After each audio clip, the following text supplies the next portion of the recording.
Maths learning हबमध्ये तुमचे स्वागत आहे। नवीन वर्षाच्या सगळ्यांना खूप खूप शुभेच्छा। नवीन वर्ष तुम्हाला निरोगी, आरोग्यमय, भरभराटीचे, सुखसमाधानाचे असे जाओ। तर नवीन वर्षामध्ये अनेक जण खूप सारे संकल्प करतात, पण हे संकल्प जे आहे 2-4 दिवस चालतात आणि त्याच्यानंतर परत पुन्हा जैसे थे तैसे, नव्याचे 9 दिवस परत तो संकल्प सुटून जातो तिथेच। मग असे अनेक संकल्प लोक करतात। कोणी व्यायामाचा करतं, कोणी आरोग्य चांगलं राहावं म्हणून करतं, त्याच्यानंतर बरेच जण अभ्यासाचा संकल्प करतो, परंतु हे संकल्प प्रत्यक्षात काही पूर्ण होत नाही। मग असं का होतं बरं? आपल्याला माहीत असतं कुठे पोहोचायचं आहे। बऱ्याचशा विद्यार्थ्यांच्या बाबतीत असं होत असतं, अभ्यासाचा संकल्प करतात, 2-4 दिवस अभ्यास करतात त्या नियमाप्रमाणे आणि नंतर त्यांचं लक्ष परत तिथे केंद्रित होत नाही। पण त्या मुलांना माहीत असतं आपल्याला कुठं पोहोचायचं आहे, कोणतं ध्येय गाठायचं आहे, सगळे स्वप्न पूर्ण करून आईवडिलांना सुखात ठेवायचं आहे, सगळं काही कळत असतं, पण वळत मात्र नाही। अभ्यासाला बसल्यावर मन लागत नाही। अभ्यास करायचा हे निश्चित असतं, अभ्यासासाठी वेळही पुरेसा असतो, जागाही चांगली असते, पण कुठेतरी आतून जो आवाज यायला पाहिजे, जिथे आपल्याला 100% द्यायचा असतो, तिथे आपण कमी पडतो। पण मग असं का होतं? या सगळ्या प्रश्नांची उत्तरं आज मी तुम्हाला देणार आहे। आपण एक एक करून बघू की मुलांना कसे प्रॉब्लेम्स येतात याच्या बाबतीत। मग जेव्हा तुम्हाला डिमोटिवेट व्हायला होत असतं, तेव्हा अशी एखादी गोष्ट आठवा जी तुम्हाला वास्तवाची जाणीव करून देईल। तुम्हाला जेव्हा वाटतं आपण खचलो आहे, आपल्याकडनं हे होऊ शकत नाही, तेव्हा जेव्हा तुम्हाला असं वाटेल तेव्हा काय करायचं की आपल्यासमोर अशी आदर्श व्यक्ती, त्याचा फोटो किंवा आपलं प्रेरणास्थान काय आहे, आपल्याला काय बनायचं आहे, ती व्यक्ती आठवा किंवा तो प्रसंग आठवा की आपल्याला हे बनायचं आहे। तर हे आठवल्यावर मग तुम्हाला त्याची जाणीव होईल की आपल्याला नक्की काय करायचं आहे आणि आपण नक्की काय करतो आहे, तर हे तिथे लक्षात येईल। एक उदाहरण म्हणून सांगू का तुम्हाला? तर पावसात जशी छत्री आपल्याला पावसापासून वाचवू शकत नाही, पण पावसामध्ये उभं राहण्याचं बळ ती छत्री आपल्याला देत असते, त्याचप्रमाणे आपला जो आत्मविश्वास असतो, तो आत्मविश्वास आपल्याला यशस्वी होण्याची खात्री देत नाही, पण आपल्याला संघर्ष करण्याची ताकद हा आपल्यातला आत्मविश्वास देत असतो।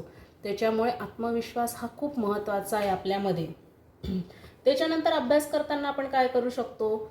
मध्ये मध्ये आपण 5-10 मिनिटाचा ब्रेक घेऊ शकतो, पण हा 5-10 मिनिटाचा ब्रेक जो आहे हा 25 मिनिटामध्ये कधी कन्वर्ट होईल हे तुम्ही सांगू शकत नाही। 5-10 मिनिटात, त्याच्यामुळे 5-10 मिनिटाचा ब्रेक असा घ्या तुम्ही की डायरेक्ट तुम्ही मित्रमैत्रिणींसोबत बाहेर फिरायला गेले किंवा मूवी बघायला बसून गेले किंवा मोबाईल बघत बसले तर तुमचा टाईम तिथे वाया जाईल। मग हा 5-10 मिनिटाचा जो ब्रेक आहे त्याच्यात तुम्ही अभ्यासाव्यतिरिक्त दुसरं काहीही टाईमपास न करता असा विचार करा की उद्या आपल्याला काय अभ्यास करायचा आहे किंवा आपण जो अभ्यास करत होतो त्याच्यातल्या नोट्स, बुक्स आपले कुठे आहेत, आपल्याजवळ काही कमी तर नाही आहे त्याच्यातली, ह्याचा विचार करा।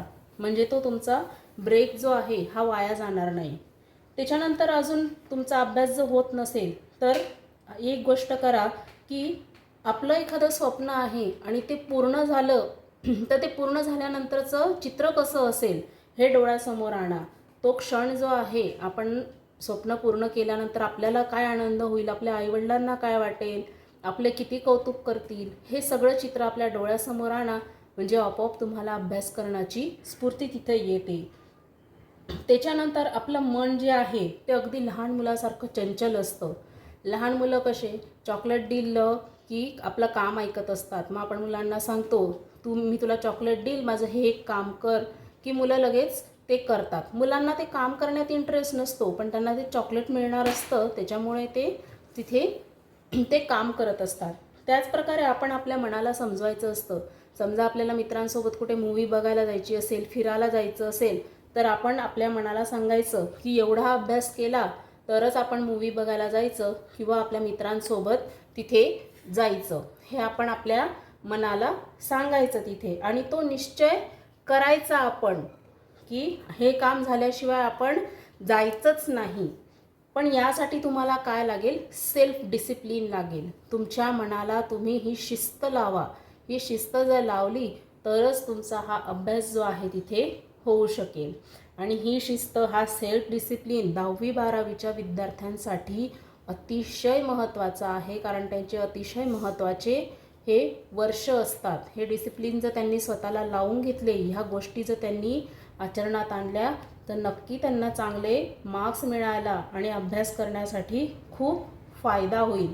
मग हे 10वीचं जे आता 2-2.5 महिन्यावर येऊन ठेपलेली जी परीक्षा आहे तुमची, तर याच्यासाठी एक विशिष्ट प्रकारचं टाईमटेबल मी तुम्हाला दाखवणार आहे. त्या टाईमटेबलप्रमाणे तुम्ही प्रयत्न करून बघा अभ्यास करण्याचा.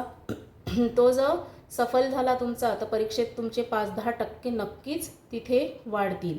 मग 10वीचे जे टाईमटेबल आहे ते मी तुम्हाला डिस्क्रिप्शन बॉक्समध्ये दिलं आहे. तिथं डेट्स दिलेल्या आहेत, काय आहे तिथेही जाऊन तुम्ही चेक करू शकतात. मग 10वीचा अभ्यास जो आहे आपण कशा प्रकारे करू शकतो त्याचं एक वेळापत्रक मी तुम्हाला दाखवते. तर हे वेळापत्रक आहे, मी तयार केलं आहे 10वीच्या विद्यार्थ्यांसाठी. तर यात वार दिलेत बघा तुम्हाला, आणि त्या प्रमाणे सकाळ संध्याकाळ असे तुम्हाला विषय डिवाईड करून दिले. तर सोमवारी सकाळी 1 ते 1.5 तास तुम्ही गणिताचा अभ्यास ट्राय करून बघा. त्याच्यानंतर संध्याकाळी मराठीचा घ्या. फक्त सकाळी 1-1.5 तास, जास्त नाही केला तरी चालेल. संध्याकाळी 1-1.5 तास मराठीचा अभ्यास करा. एक दिवस मराठीमध्ये तुम्ही कविता, धडे याचा अभ्यास करू शकता. दुसऱ्या दिवशी मराठीचा संध्याकाळी तुम्ही निबंध लेखने, पत्रलेखने, जे मराठीमध्ये तुमचे व्याकरण आहे, तर याचा अभ्यास तुम्ही दुसऱ्या दिवशी करू शकतात. अशा प्रकारे कठीण विषय जे आहे ते सकाळच्या सत्रामध्ये घ्या, कारण सकाळी मूड फ्रेश असतो तुमचा आणि त्याच्यामुळे अभ्यास चांगला होऊ शकतो. संध्याकाळी थोडेफार थकलेले असल्यामुळे सोपे विषय जे आहे ते संध्याकाळी ठेवा तिथे. अशा प्रकारे तुम्ही विषय जे आहे ते डिवाईड करू शकतात. मग हे सोमवार ते शनिवार झालं. रविवार आपण ऑप्शनल ठेवला होता, कारण रविवारी काय करायचं मग, तर रविवारी उरलेले जे काही विषय असतील, कॉम्प्युटर आहे किंवा दुसरे काही तुमचे इतर विषय असतील, आता ICSE बोर्ड, CBSE बोर्ड यांचे विषय काही वेगळे असतील, तर रविवारी ते विषय घ्यायचे. किंवा अगदीच तुम्हाला ते नसतील करायचे, तर याच्यातला तुम्हाला जो कठीण विषय वाटत असेल, गणिते, विज्ञाने, हे जे कठीण वाटणारे विषय आहे त्यांची तुम्ही रिव्हिजन रविवारी करू शकतात. उजळणी करायची, परत त्याच्यावर जास्त फोकस करायचा रविवारच्या दिवशी. तर असे तुम्ही सगळे 7ही वार हे अभ्यास डिवाईड करू शकता सकाळ आणि संध्याकाळमध्ये, फक्त 1-1.5 तास. पण या 1-1.5 तासामध्ये तुम्हाला फक्त सेल्फ स्टडी करायचा आहे. तुम्हाला क्लासचा, शाळेचा कोणताही दुसरा अभ्यास किंवा लेखन हे करायचं नाही आहे. तर परीक्षेसाठी लागणारं ह्या विषयांचा जो अभ्यास आहे, सेल्फ स्टडी, तुम्हाला हा या 1-1.5 तासामध्ये करायचा आहे. तर बघा, ह्या पद्धतीने तुम्ही टाईमटेबल आखून अभ्यास करून बघा. किंवा तुमची जर सकाळची शाळा असेल तर दुपारी 1-1.5 तास, परत रात्री 1-1.5 तास, असंही तुम्ही डिवाईड तिथे करू शकतात. तर अशा प्रकारे अभ्यास करून बघा, वेळापत्रक तयार करून बघा, तुम्हाला नक्की फायदा होईल. थोडेफार मार्क्स तरी तुमचे टक्केवारी तिथे वाढेल. तर सगळ्या माझ्या मित्रमैत्रिणींना 10वीच्या 12वीच्या सगळ्यांना परीक्षेसाठी ऑल द बेस्ट.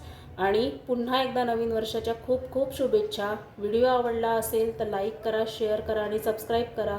तुमच्या मित्रमैत्रिणींसोबत सुद्धा हा व्हिडिओ नक्की शेअर करा, म्हणजे त्यांनासुद्धा या वेळापत्रकाचा किंवा या माहितीचा, अभ्यास कसा करावा, कंटाळा आला तर काय करावं, या सगळ्या माहितीचा त्यांना फायदा होईल. तर धन्यवाद.